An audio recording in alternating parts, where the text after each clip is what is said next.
it too much sun? It's perfect. And the sun's starting to change. I don't know that could ever be true in my life, too much sun. Unless I was deserted on an island naked with no shade. That may be true then. Give away yes, but. Good morning. Hey, good morning. Happy Friday. Is it Friday? I know, right? Yeah, I think it's Friday. Time, yeah. For a while time, I feel like it's been a little non-linear. Which is just, it's really not a testament, but it's really just reflecting, I feel like, the shift that the earth is going through, that we're going through. Like time has been one of those things that's getting becoming different. Absolutely. Well, and I feel like the more conscious I am becoming and choosing my reality, and the more I call in my timelines to start converging and coming into one timeline of embodied consciousness, then you have to let go of 3D time, because that doesn't exist in 3D time. No linear past, present, and future. Nope. Yeah, I know. But one thing that's coming to mind with it being Friday, Freya is the goddess of Friday. That's actually where the word Friday came from, is Freya. Oh, yeah. Yeah. And I have her in a couple of my goddess decks, but the one that I love is she's the goddess of a holy fuck yes. Oh. Like, you respect your time and you have such a boundary around your time that unless it's a holy fuck yes, it's a no. Yeah. And starting to embody that has been an amazing practice. And it's amazing what you can allow to just fall away if it's not in alignment with that holy fuck yes, right? And then all of a sudden, time works in your favor because you're not feeling it with all of these things you really don't want to do. Right. Yeah. Well, you're more conscious of what you're creating instead of reacting to time. Yeah. And then it's like I'm making a choice with my time. I'm making a choice in who is in my space, who I spend my time with, because of the energetics or what it, like how it feels, rather than like in the past a rescuer, healer, I'll use it in that term, like trying to make everyone else's lives better, and just not being willing to do that anymore. Yeah. Unless it's in a contained space of my practice, that's a different energetic, right?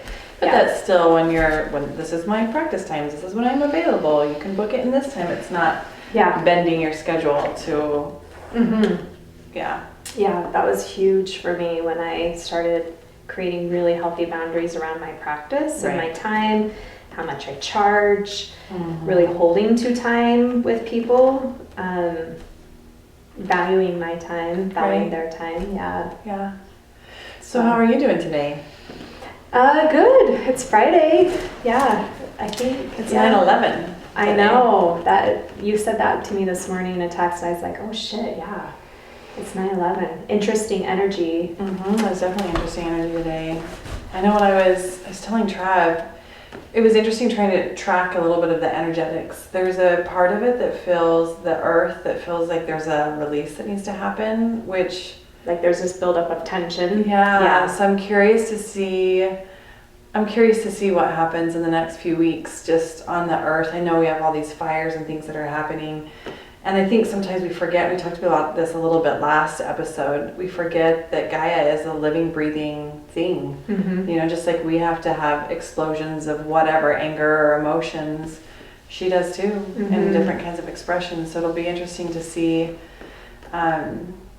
what happens. And I was chatting with a friend of mine the other day, and we were just talking about some of the stuff that was going on, and she really believes that I believe it's the West Coast, the oceans are rising, and the West Coast will be covered, and so the country will start changing as far as the land mass, and she believes there's going to be earthquakes. And so we have oceanfront property in Utah.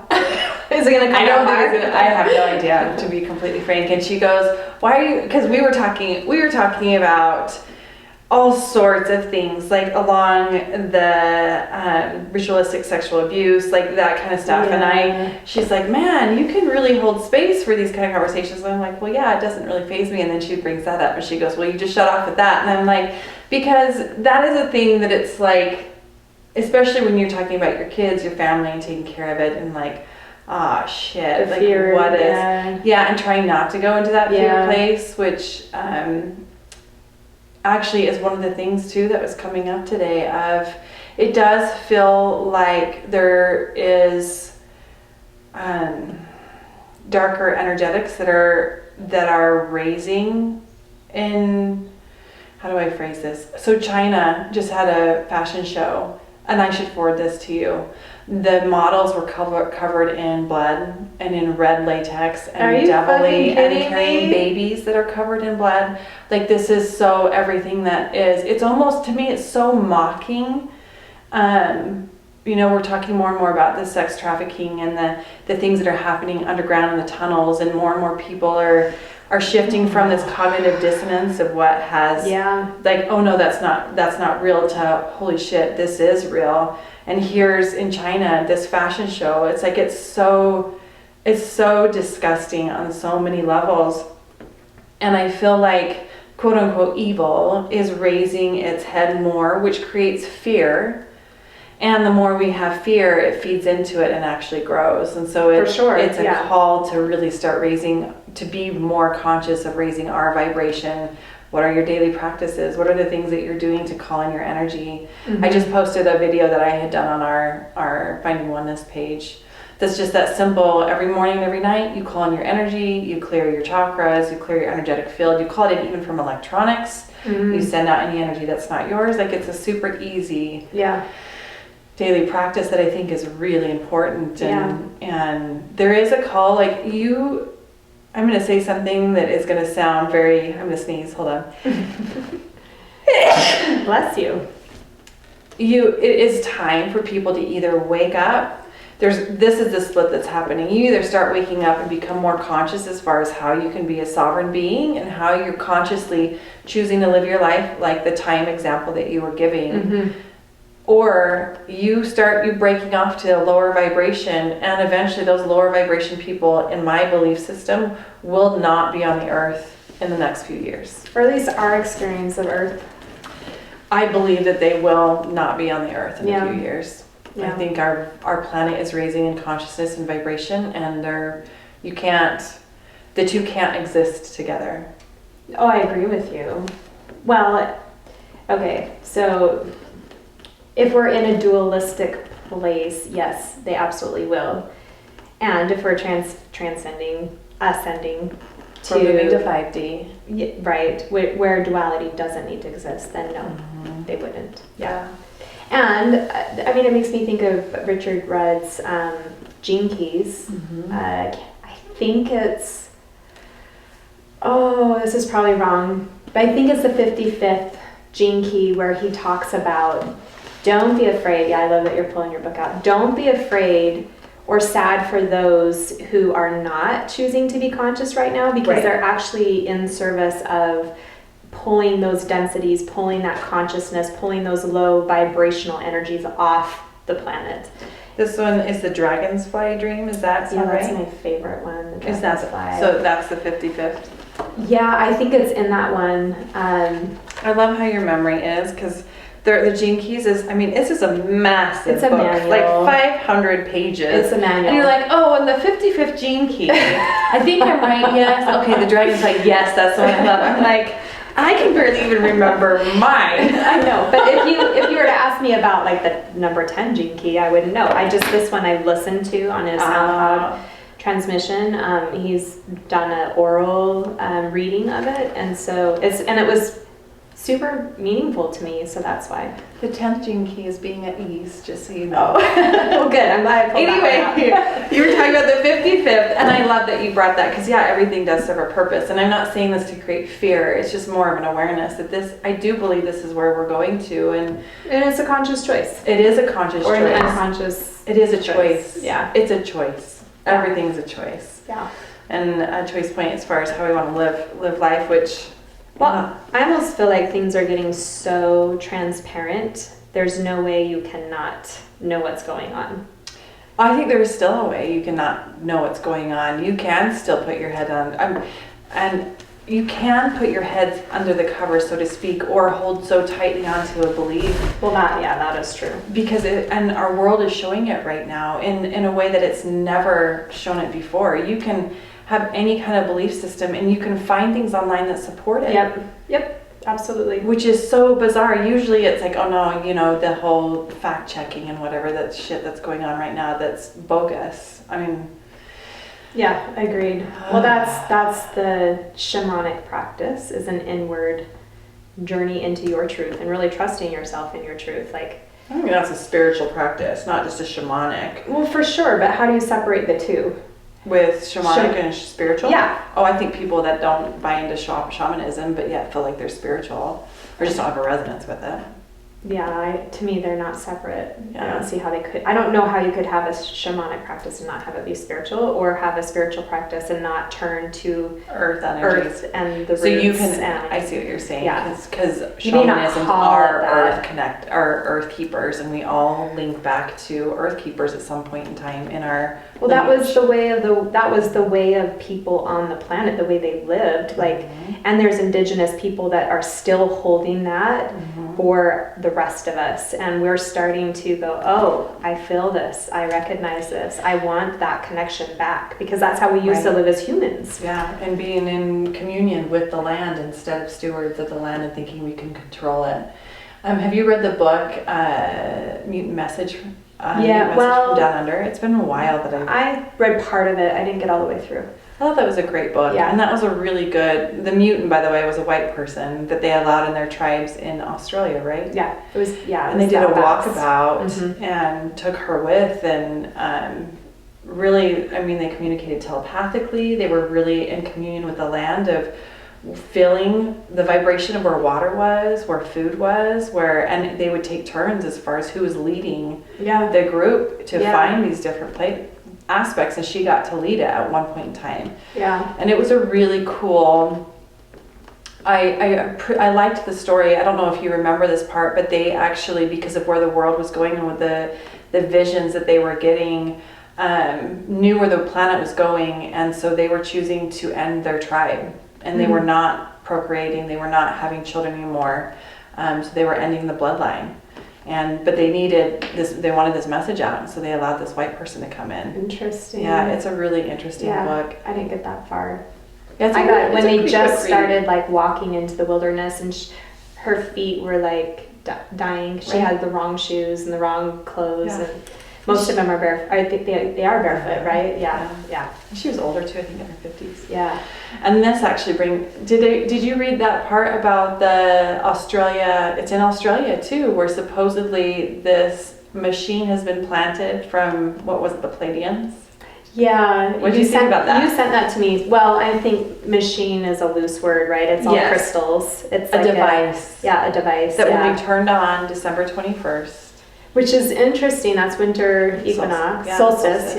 Winter solstice. And also I've had a couple like sessions where they feel like we're going to really be at this apex until December 21st. And that's kind of the shift changing point. Yeah. And that's interesting. Did you read about the Crystalline Heart?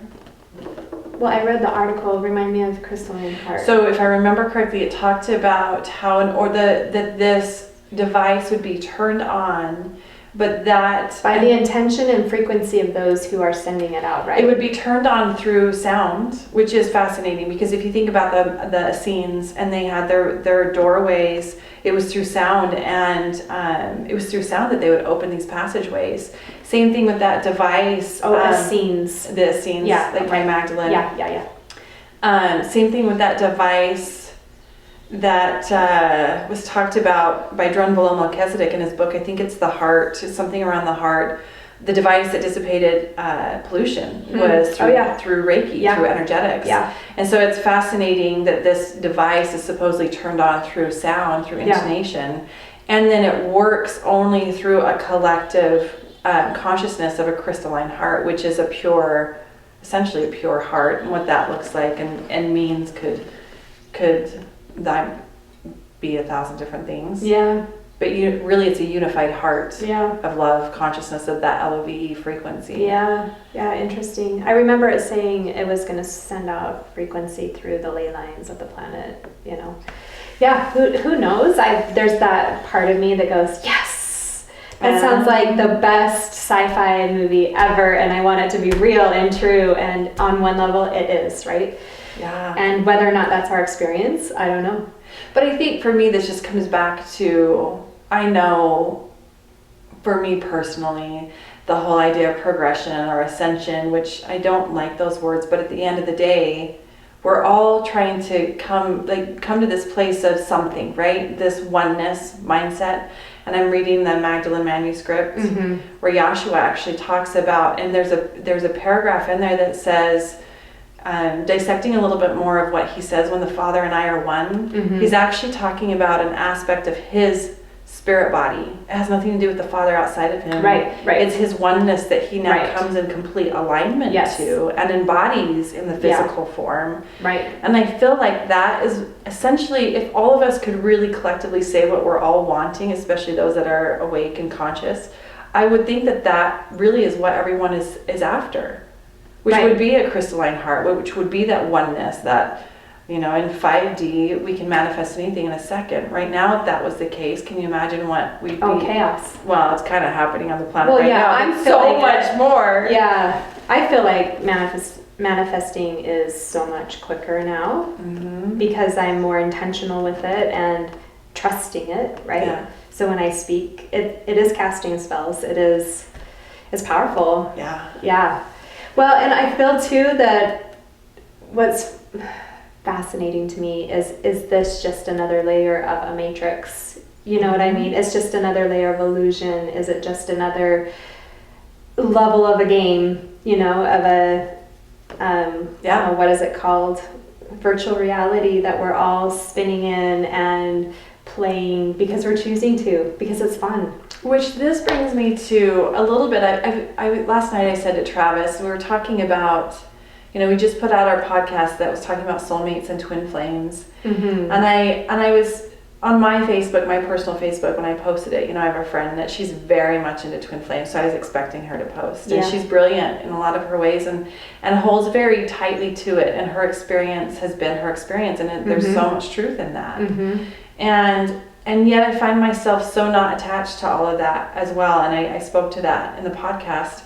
And the reason why this is coming to mind again is there is a potential that we are in an incarnation loop.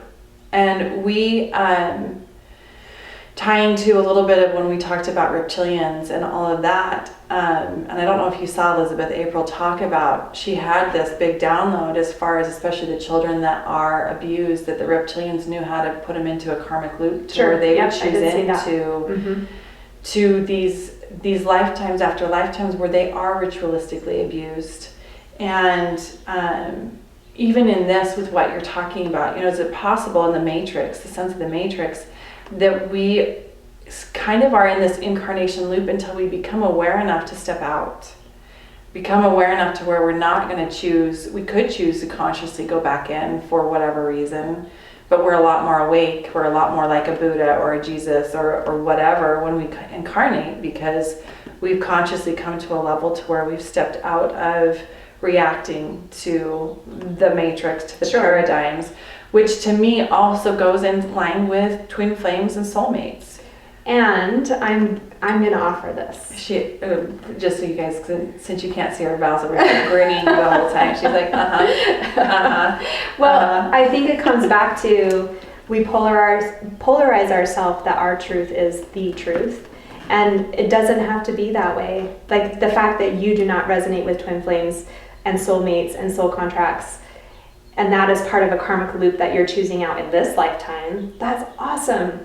And that doesn't mean, but it doesn't mean that has to be an absolute truth across the board for everyone. You know what I mean? Totally agree. And it doesn't negate that doesn't happen, or that it's somehow less than what it is. Right? And I'm not saying that I don't believe in it, because I very much had experiences, and I shared some last episode. Does my partner and I, do we have a soul connection? There's no question. But is it and I know I've seen this, and I know you've seen this, like you see people who have had extremely toxic relationships. Oh, for sure. That were twin flames Yeah, or for soulmates, sure. whatever they want Yeah. to call it. Yeah. I think there's absolute truth in it, and that's what, even with my friend that had posted, it's like her experience, there's no doubt that is her experience, and that she believes this is her twin flame. And I've had another friend that's like, oh, you need to see them together, you'll see it. Yeah. And I think that's stunning and beautiful, and that's her experience. And I think my whole point, and the reason why, and I was talking again when I said to Trav, I'm like, God, am I just being a cynic about this, or is it just a different level of awareness? And in my experience, right, we were talking about it, and there's a possibility that both are true, just like there's truth in her experience, there's truth in mine, there's truth in everything that we're saying. But again, for me, it's that fairy tale piece. If we believe so strongly that there's our soulmate out there and our twin flame out there, will we go looking for that person to the point to where we kind of push away other people that could have been an amazing partner in our lives? Would we, link into or jump into a relationship like I have, thinking that was the fairy tale because that's what it felt like, whatever, the whole, and then negate the personal, like, sacrificing myself for the sake of this relationship because that's all. Right. Does that make sense what I'm saying? Absolutely. And you and I have different experience. So for me, I'm just a witness to what is true for you. And for me, that wouldn't be my process. For me, it is a more conscious, awakened place to choose a partner that I'm going to resonate and vibrate at such a level with that I can be completely in my sovereignty, rather than the loops I've done of losing myself. So that's pretty interesting that we have it's almost like polar opposite beliefs around what that means to be in a twin flame relationship. Are you at the computer?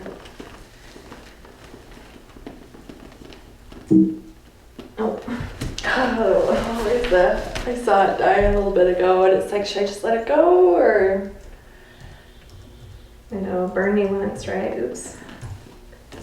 What do you tell me? That's 22 minutes. It's 10:32. What did you say? It was 22. I'm just going to make a note so it's sometimes a little easier. Yeah, 23 minutes, 22 minutes. Okay. So this actually kind of loops into last podcast we talked about really those moments of when to know how to step out of relationships, right? Do you want to dive into that? Or? Sure. I've come to decide that my existence is around relationships. And I was reading something about Venusians, if you will, people from Venus. Yeah. I have very strong Venusian energy. It is about relationships. Mm-hmm. And so it makes sense. I'm a lover, right? Yeah, you and I are very similar. Yeah. Actually, you and I are very similar. Very similar. Yes, we are.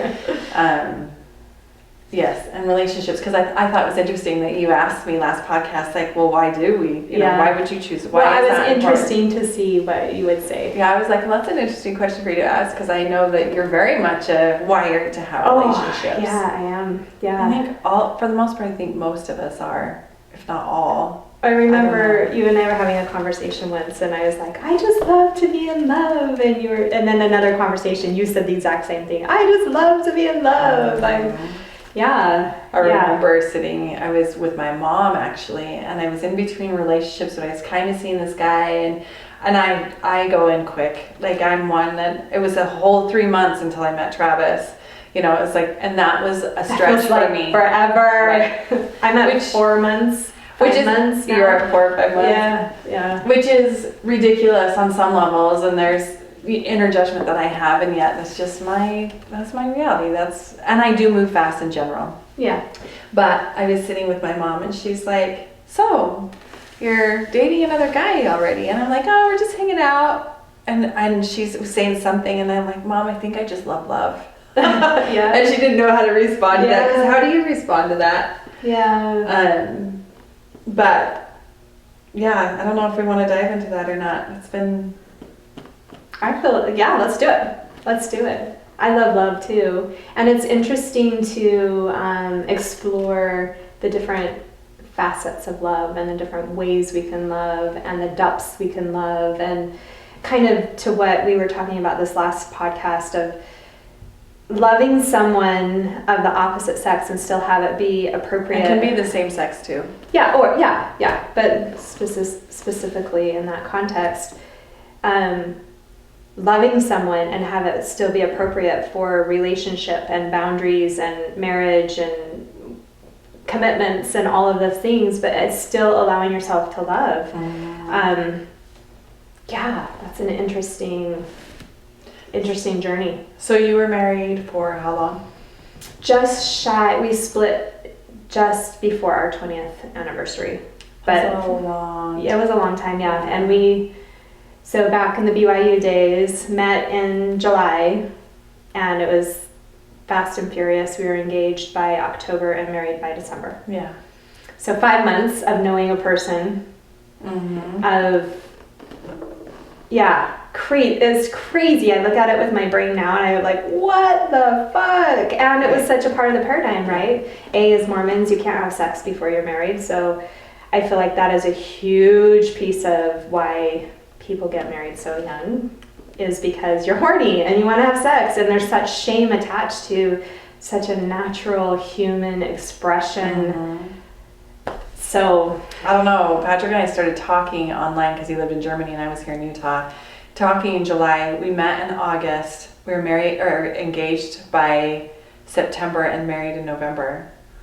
And we'd had sex. We were Mormon, but we had sex before we got married. We were naughty. yeah, You know, we were now we can't get married in the temple. yeah, So I think it's more common. I don't know. I think if we thought we could live together, maybe we would have done that. Except for when you're young, you romanticize yeah, you do. marriage and family. Yeah. So what was your... Well, I was going to say, we were definitely in the bishop's office a few times before our wedding, and that's probably why we got married so quick. We didn't have sex, but pretty damn close. And I mean, other complicated things. I had a missionary out. I think I didn't want to face that, so that was part of it. And I have love and this, here's this amazing man that is going to rescue me, and I'm going to sweep me off my feet and solve all my problems, and I'm going to rescue him. And yeah. So what was your moment when you knew it was done? Oh, that's a hard one. There were a lot of choice points along the road from the very beginning, because we came in really misalignment. Yeah. Really misalignment. Did you have flags early on? Looking back, yes, absolutely. I mean, the day my wedding, the morning I was getting married, my mom came down into my room and she's like, "Are you sure you want to do this?" And there was that little bit of hesitation, and the thought was, I can't cancel today. Right. Because what would everyone think? Everyone thinks, and I believed in it. Like, I don't want to sell short. I really hesitate with this because I don't want to sell short 20 years with someone that was so much growth, so much beauty, so much love, 5 children. Like, we grew up together, really. I was 19, he was 22, fresh from his mission, and we grew up together. And that morning I stood in that place of a choice point of, this is fast. Am I sure? Right. All these people are coming. We've already spent all this money. I'm going for it. And I made a conscious choice. I really did. It wasn't like I never thought about it, but there was a part of me that went, no, I don't want this. This isn't what I want. And yet I chose it.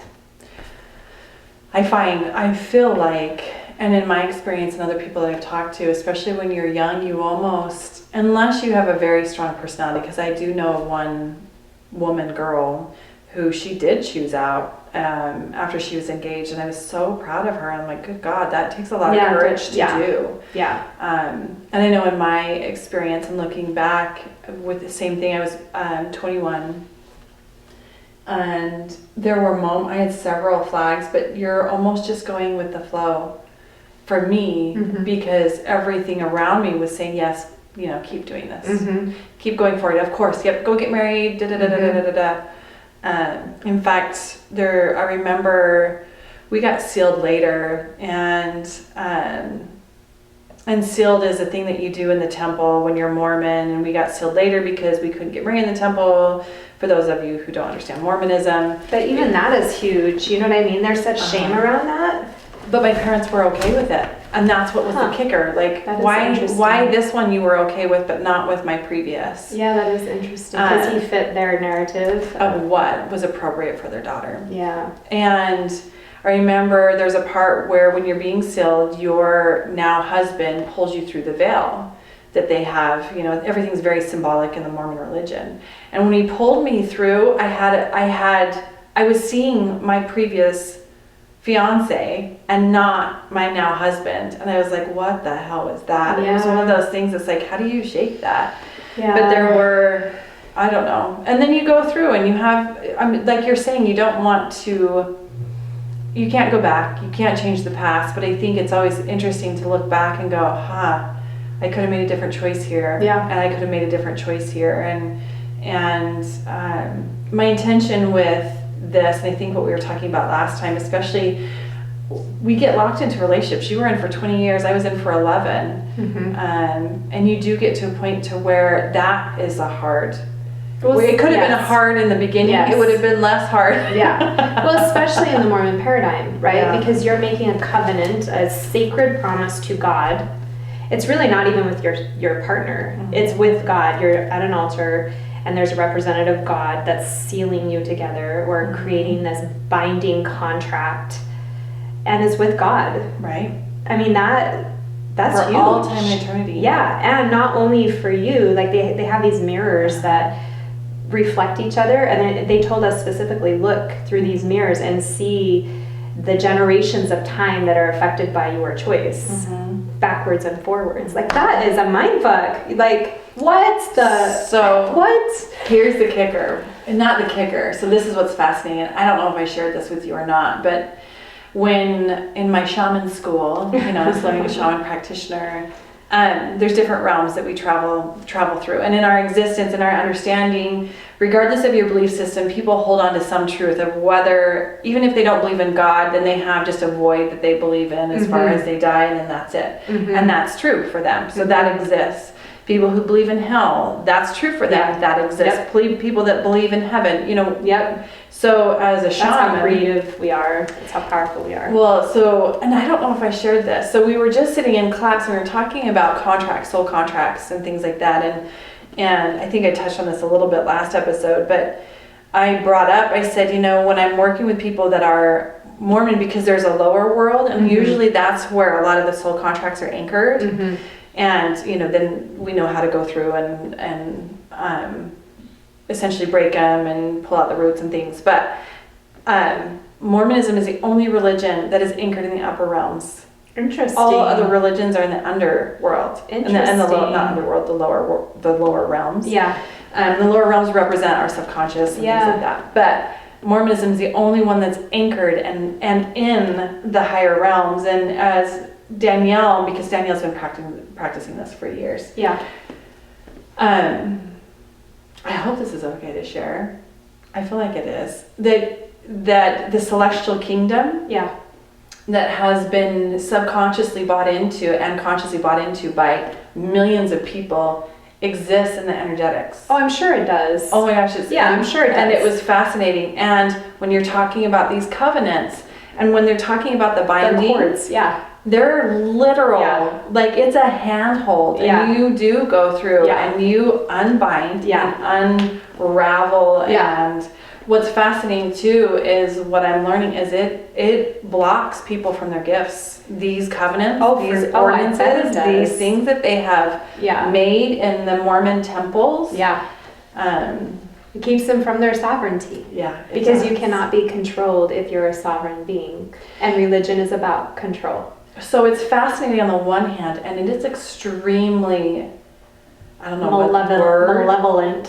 Yeah. Because it's conscious. Right. Yeah. But it's so conscious in the energetic. So this is, it's fascinating at what can be created, because the energetics are so palpable and fascinating. And even though we can't quote unquote see it in the physical here and now, I can't touch it. It is so, what's the word? It has so much mass to it, and so much holding and so much binding. And well, that's why it was so important to me when we left the Mormon church and I was still married at that point, to remove my name from the records of the church and do energetic cord cutting. And those were some really deep, giant chords that I had been tuned into, you know, that I had consciously chosen. And I feel like that is why going to the temple is so pushed as in the religion, because every time you go, you're making these promises, you're making these covenants.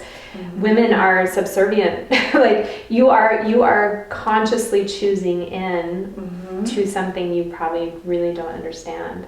Right. Yeah. I understand now it more than I did when I was going through it. And again, it's kind of similar to what we're talking about when you're younger and you're just kind of going through the motions because everyone tells you this is the path to happiness. Yeah. And that is essentially what religion does as well. And it's interesting that we're getting off on this tangent, but you know, even the children's hymns and things like that, going back and looking at them and singing them. It's like I used to be able to sing the hymns even in when I would go back for whatever, you know, because my family is still mostly Mormon.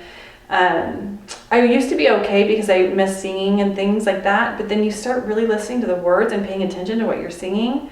And again, when we're talking about energetics and the intonations and the singing, it's like it's insidious. It's so there's so many levels and layers there. And yet on another layer, if it creates happiness in your life, it creates purpose in your life, it creates positive connections in your life, and that may be what your life is about. Yeah, for some people it does have a place. Yeah. Until you wake up and you go, yeah, that's not for me anymore. Now I want to be a sovereign being. And what's fascinating about it is that's one of the doctrines of the LDS Church, is that we are all gods and that we are ascending to be like God, right? And that one day we will be like God. But we're not now. Yeah. Yeah, and it always takes me back to the sermon of King Benjamin, that no matter what you do or how great you become or how much you sacrifice, you will always still not be enough. Right. Yeah. Yeah, we're imperfect. That's why you get baptized and all sorts of things. But to what you were saying earlier, as far as when I left too, it was never, and we talked about this in our stories with leaving. I did the same thing, went through and did any cord cutting and removed my records from the church, did all of that. And then years later, I was shocked when I did a session with Danielle, and there was still binding there in the astrals. And I was like, yes, please remove that. Anyway. So it is interesting. And after getting divorced even, because it is an energetic courting when you choose to marry someone, and in that setting in the temple, again, those cords are being connected. And so that was also important for me to not only just physically separate, but energetically separate and cut those cords with him. And that is a big reason why a lot of people have a hard time, in my experience, and even in my personal experience, with choosing out of a marriage. There's that binding there. And at the time I was Mormon when I chose out. I'm breaking up my family. What does this mean? We're supposedly sealed for all time and eternity. What happens to my kids?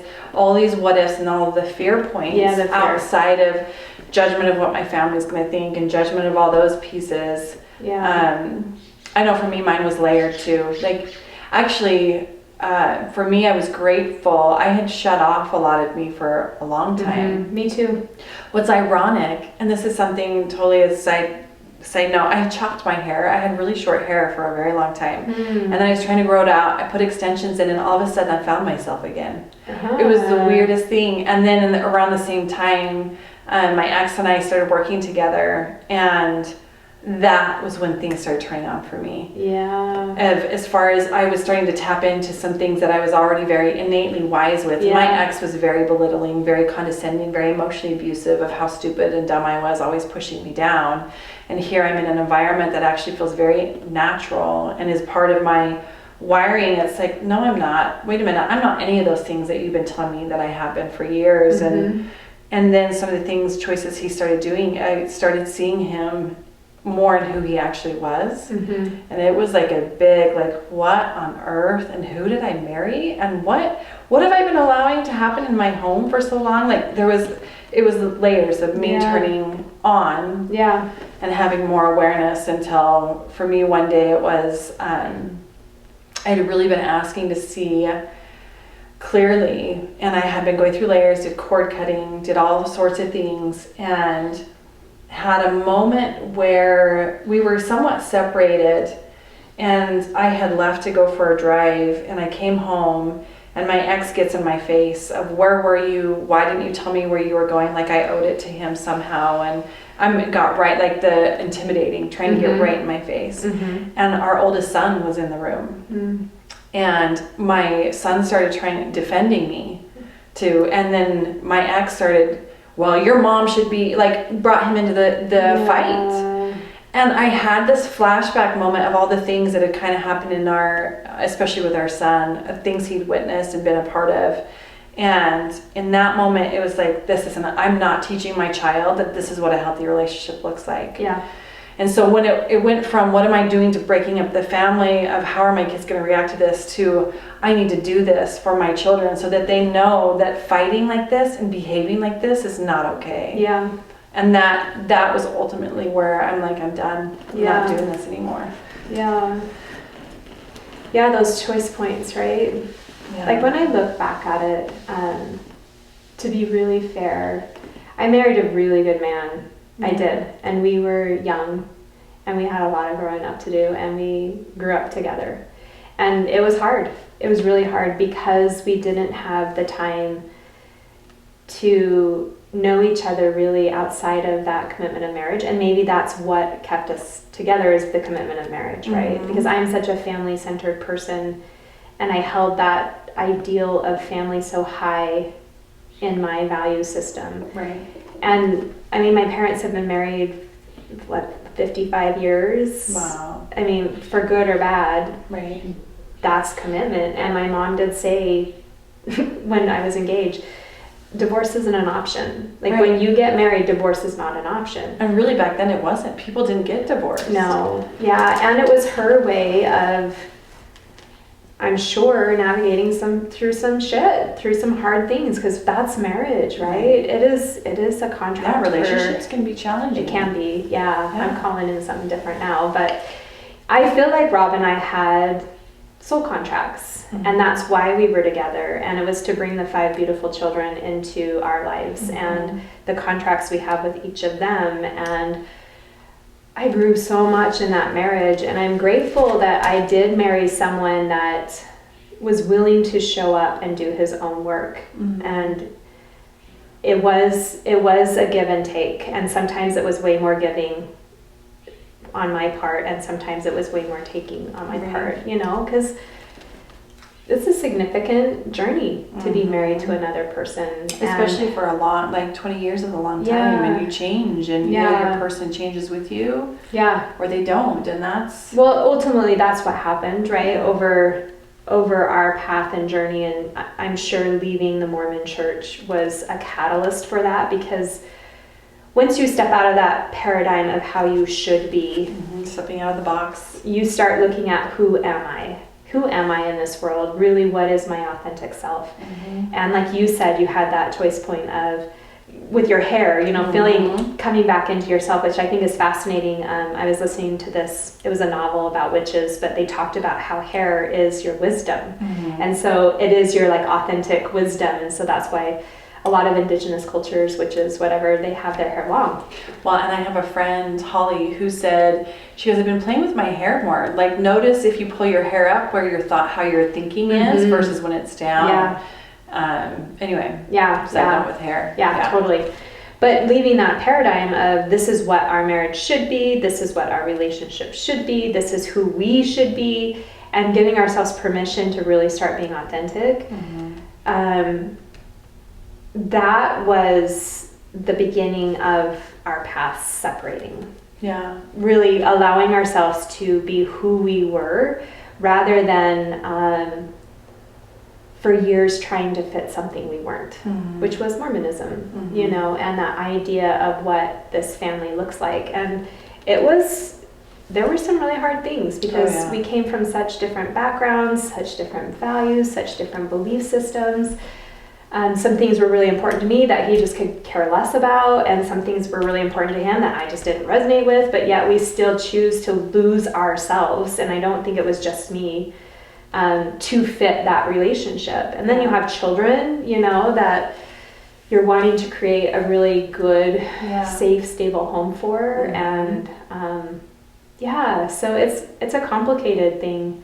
It's really complicated, but I feel like stepping down that path of authenticity and really allowing ourselves to be true to who we were, and then ultimately some painful things happened to expose the depth of how different we were. Ultimately, it gave us freedom.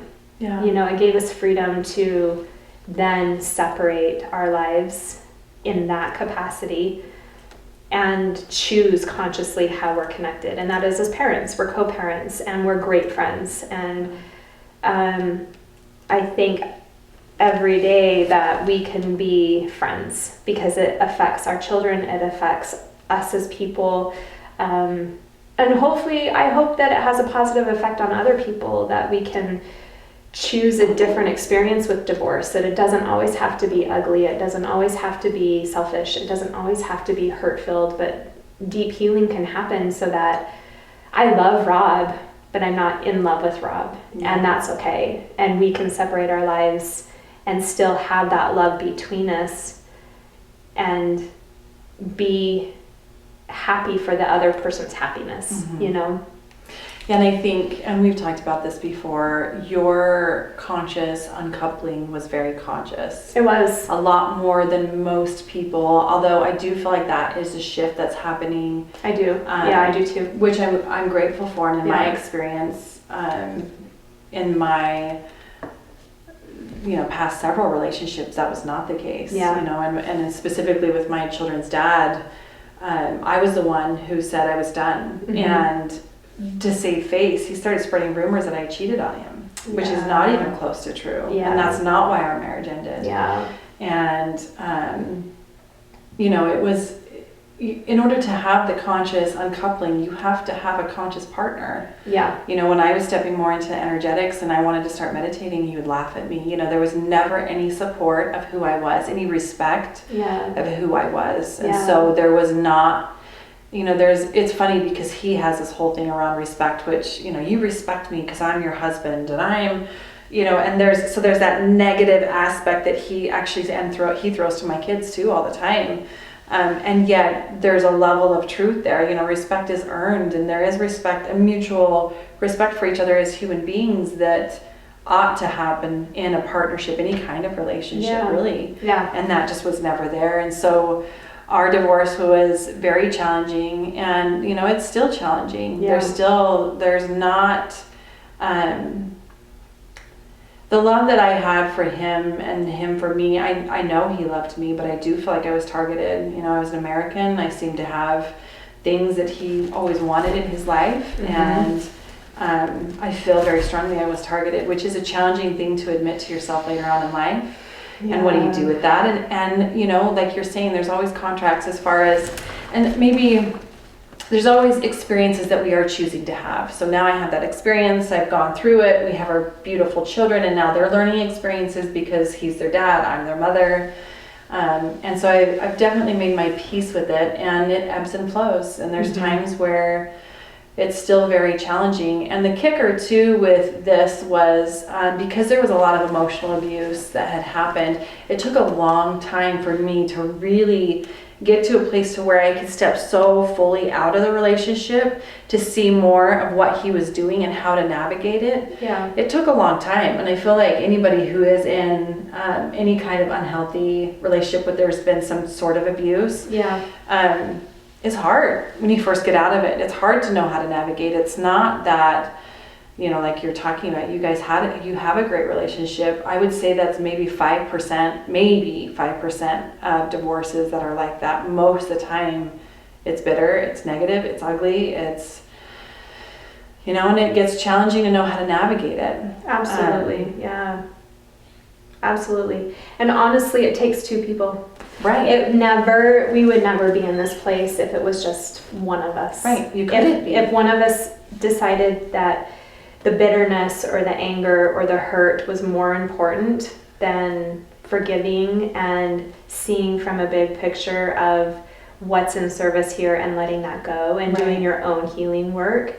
Because I couldn't do his healing work, right? Mm-hmm. And he can't do my healing work. So the fact that we both chose that, it is remarkable. And I'm so grateful. Like, I don't understand it, and I'm so grateful for it. Right. Yeah. And I understand that it's really not the way for a lot of people. So I get it. Well, and I've been married, like I've said before, 4 times. None of my relationships ended positively. Not one. Yeah. And to the point to where I have to completely cut them out. Yeah. And I think, one of the reasons I think my intention of kind of bringing this up is really it is hard to make that choice point to step out. It is challenging because regardless of, there's a myriad of reasons for why it's hard, whether it's, I don't know how I would support myself financially if I did.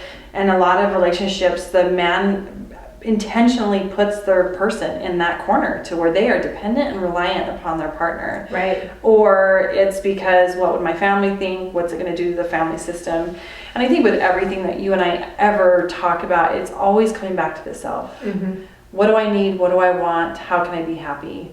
And because if you're not any of those things, your children are learning from you. And if you're choosing into that, they're going to choose into that in their life. I've seen it over and over again, especially with people on my table. Like, it's crazy the patterns that play out. You'll have mothers who get pregnant at 16 years old and decide to keep the baby, and their daughters do the same, and it follows paths. Yep. And it's fascinating, and I know you know a lot about this, especially with the family constellations. Yeah. So it's kind of one of those, what are you choosing for your kids? But not in I'm going to sacrifice myself to stay in this family, because that's what, society's changing. That's interesting you say that, because that was a conscious choice for me, because I don't feel it's in service to the family to stay in a situation that is unhappy and you're dying. Right. Like, in a lot of ways I was dying. Right. Because I wasn't a full expression of me, and nor could I be in that relationship. So choosing to step out of the thing that I most treasured in life was a conscious choice, because I wanted to break that belief system that divorce isn't an option. Right. That you give everything of you, including your soul, for a partnership, and that does not resonate as truth for me. Right. And I wanted to end that for my family system, because there's been so much heartache, there's been so much abuse, there's been so much loss of self because of that ridiculous belief. I'm going to call it that. I think it's ridiculous. It's held in the DNA. Yeah, it's held in the DNA. It's literally held in the DNA. It is. And that's what's fascinating. And whether or not that comes through the Mormon side, because my mom was the Mormon side, probably, like, is that part of that contractual binding that comes through the Mormon faith? I think it's just how the DNA, because in client sessions that I've done, even when there isn't religion, like, I'm thinking of one in particular, she was choosing into an abusive relationship, and I felt her mom. I said, it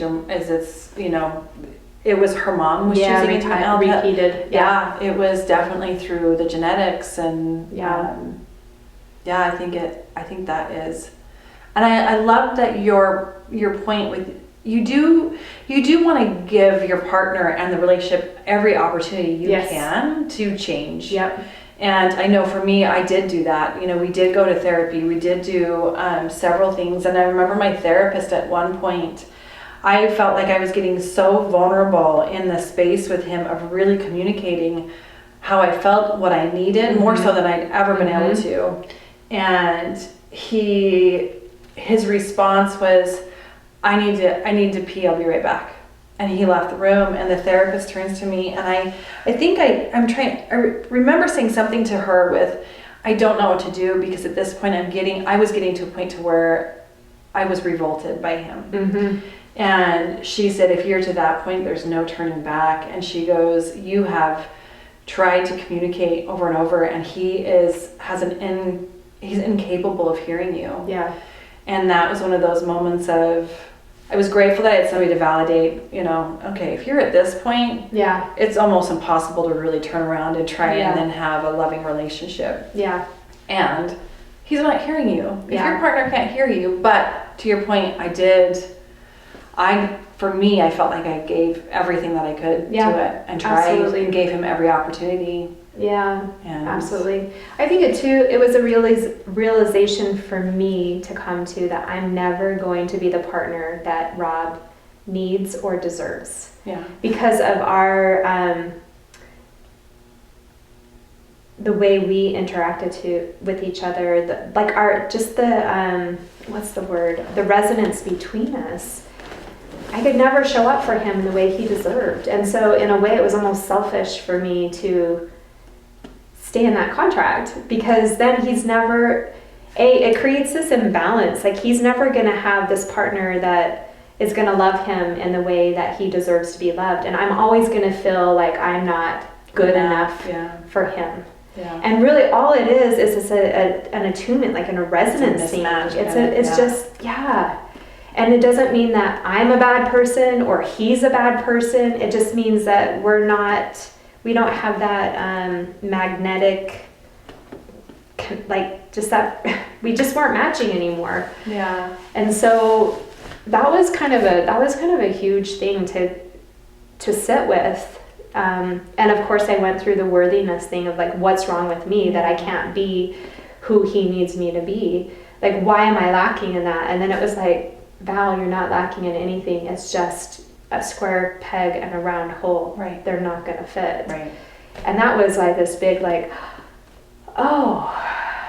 was a big breath of, wow. Oh, no one has to be wrong. No one has to be bad. It's just, we don't fit anymore. Yeah, that was huge. That was huge. It's like trying to put the wrong puzzle piece in the wrong space, because it maybe has similar patterns and colors, but it's never going to fit. Yeah, and I feel like I've talked about, I feel like part of the reason why I struggle with the twin flames, and my past, and I've spoken to it in a few different podcasts, but for the sake of, we don't expect everyone to be like your friend who's listening to all of our podcasts and teasing.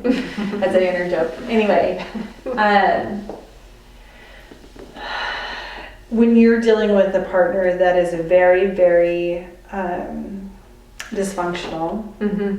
for example, borderline personality disorder, Mm-hmm. they're brilliant. They know how to use They know how to manipulate. And there's an availability there that was within me that bought into. Yes, that was somehow wanting that. Yeah, there's that availability, or else it wouldn't have attracted that. Yes. And I know that about myself, which is because I sat with that for a long time of even writing my book. Even though it's been years and I'm in a very healthy, happy, beautiful relationship now, there was still a level of, why did I choose into this? And so writing my book actually helped me really get another layer of closure and healing that had happened. But in the beginning, there was a lot of symbols, right? There was definitely a soul resonance. Mm-hmm. He had an infinity tattoo on his wrist, which to me, I was kept seeing infinity symbols everywhere. I was really into sacred geometry. Here's a man that has this on his... This isn't Travis, just so we're clear. Yeah. No, this is a past relationship, unhealthy. Yeah.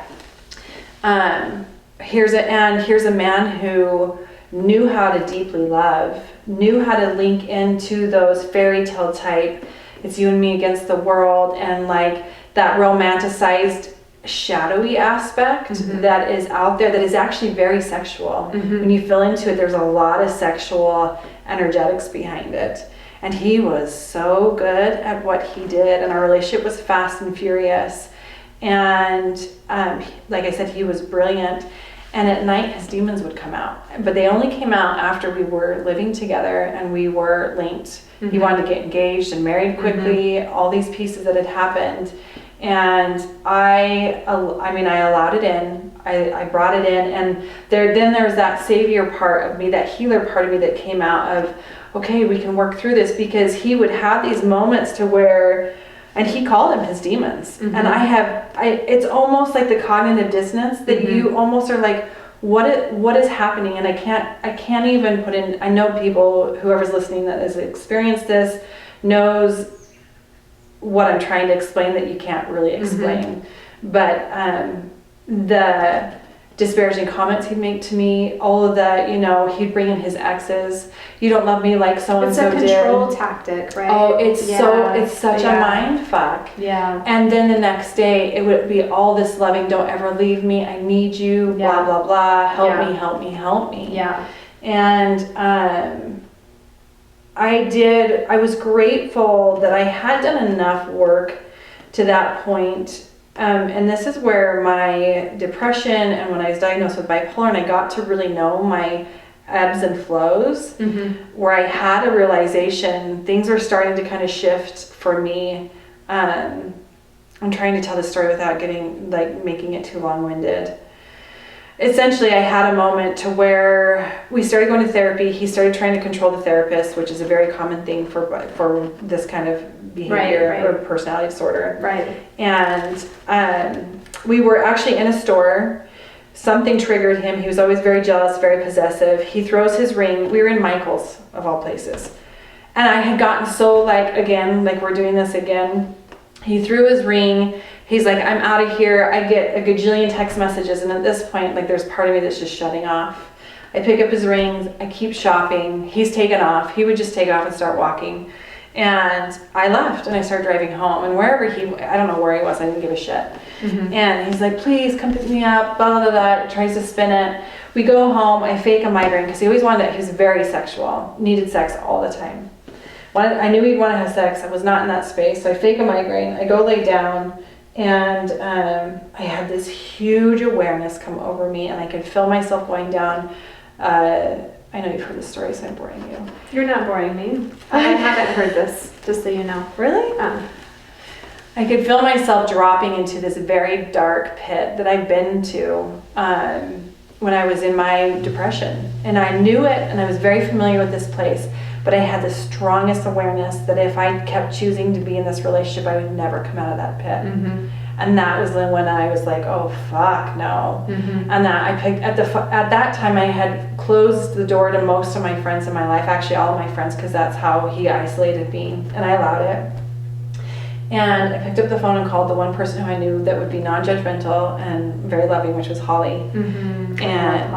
And she said, I said, Holly, I don't know what to do because I love him. And she's like, of course you love him. Loves everything. And that's when I had the moment that it didn't matter that I loved him. It mattered that I loved myself more. Yeah. And that's when everything shifted. And that's the gift, right? That's the gift that came. It was a huge gift. Yeah. That was one of the biggest, out of all my relationships, that was the most traumatic and that was such a deep, holy fuck. I choose me first. Mm-hmm. I choose me first, and when I do that, everything else. Mm-hmm. And he was one that I had to get a temporary restraining order with him. It's challenging to get out of unhealthy relationships, and thankfully he wasn't ever physically abusive. He punched walls and threw things and did stuff like that, so there was that fear that he could, but he didn't, so I was grateful. And I had to completely shut him out. I had to block him. I had to. There's no way you can have. There are partners out there that are so mentally. Yeah. And afterwards, my brain had become so wired to the drama.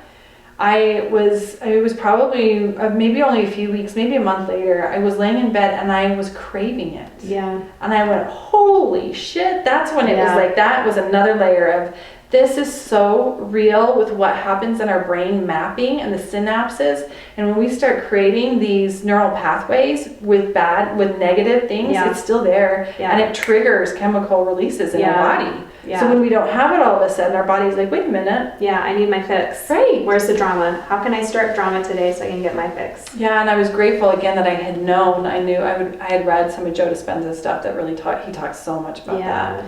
So I'm like, oh, this is what that is. Okay, no, I'm not choosing into that. Because it was that moment of, oh, maybe I need to pick up the phone and maybe I need to re-engage. It's like, no. Yeah. And those are the conscious choice points. And that's part of what, there was no question there's a soul resonance. Right. And how he was linking into some of those pieces. Well, you wouldn't have chosen in unless there was something that was being met within you. And I say that with the greatest love and respect. I know. You know that I have that belief. Yeah. Right. It's not to minimize availability. your experience, but you somehow held a frequency that matched his, which is why you chose in, and perhaps just for the reason of choosing out when you did. Well, and and how the you lessons did. that I learned. Yeah, that's what I and mean. The experience of being with, Yeah. I had some abuse with my first relationship, but nothing like this. This was so batshit crazy. Yeah. Well, so crazy. Yeah. And The so other thing he did is horrific. he isolated you from all of your friends. Oh, yeah. All of your support systems. So we were all, I was in your life at that time, and we're all going, what the fuck's happening? And I brought him into my business. And well, you closed your business because all of your closest support system was there. Mm-hmm. And so next thing we know, we're closing this, we're moving at home, it's just going to be him and I, and we're like, okay. There's a part of me that wants to vomit. I know, and looking back at it, for me, being able to find grace for whatever I go through is to see it from a big picture, claim my piece of it, my responsibility of it, and then what are the gifts? What are the gifts that came? Even in the painful, really hard things. And that's my practice. And that's, and I've had to learn, like I've been in 2 significant relationships since my divorce over the 6.5 years we've been separated. I had to realize that I don't always get to stay friends with people because it's not in service, and it creates more pain than it does love, you know? So the first relationship that I ended, we were 2.5 years into it. We'd been engaged for a year, lived together for a year and a half, all these things, trying to maintain a friendship, and there's just too much hurt on his side, and so then it would come back abusive to me, and I was just like, nope, this is my boundary. So such a gift to learn boundaries, speaking my truth, you know, standing in, this isn't going to work for me. Like I was terrified to end that relationship because he did have some explosive anger that would trigger my wounding from my dad, you know, and it was kind of that same thing, like standing in my power and really saying, no, I'm done, you know? So, and then realizing, like, as we both tried, this is not going to serve us to try to be friends. I need to separate this, you know, and disconnect this and send you on your way with love. And really, when I end those contracts, when I cut those ties, it's always with love and appreciation for what they brought. You're really good about that. Well, it's an alchemy piece, right? It's an alchemy piece, and appreciation creates expansion, right? And whether or not he is holding that vibration, it doesn't matter. That's the resonance I choose for myself, because then I'm not going to be connected in a dysfunctional way, you know, in a low vibration. Appreciation is one of the highest vibrations we can experience. And if I'm angry, if I hate him, if I, you know, whatever, I'm connected in a very low vibrational place. And no thank you. Right? No thank you. Yeah. Well, we probably should end this podcast. And I was just thinking, I'm like, I wonder what our ask should be. And I feel like our ask is just one of those pieces that if you think and wonder if you are in an unhealthy relationship, really the ask is ask yourself and ask spirit, ask universe to help you see more clearly. Yeah, that's huge. Yeah, I think that's the first step. Yeah. Just allow me to see more clearly. And then you navigate through that. And maybe you guys can come together in a different way, or maybe it's time to end it. Who knows? But that, I think, is the starting point. Well, it may even be see myself more clearly, right? Because seeing the relationship more clearly, you cannot see yourself. You can see all. Well, because we bring different things out in different people, right? And so my dynamic with someone is going to be very different with someone else's dynamic because of the frequency we hold between us. And so how can I see is this the person I want to be? And is this person the person I want to be with based on the person I am when I'm with them, you know? Yeah, and I think Yes, yes, yes, and yes. And love I'm that so, because of everything for me personally that I've gone through with a lot of painful, shitty, whatever, it did, bless you. Excuse me. It did allow me to align and connect with a beautiful partner who we've had some challenges, but But you know how to navigate it. well, it's not even, it's easier to navigate Mm-hmm. because you have a partner that's able to meet you and has mutual, you guys have mutual respect for each other, the love, everything's there. Yeah. And so I've been extremely grateful and appreciative for him and the relationship that I have now. It's like, okay, it made all of this worth it, you know? So anyway. Yeah, I love watching you guys together. You guys are cute. Well, there you go. Yeah, it gives me hope. That's for sure. Well, sending you guys all so much love as always and gratitude for your support and listening to us. We hope something resonated. Have a beautiful weekend.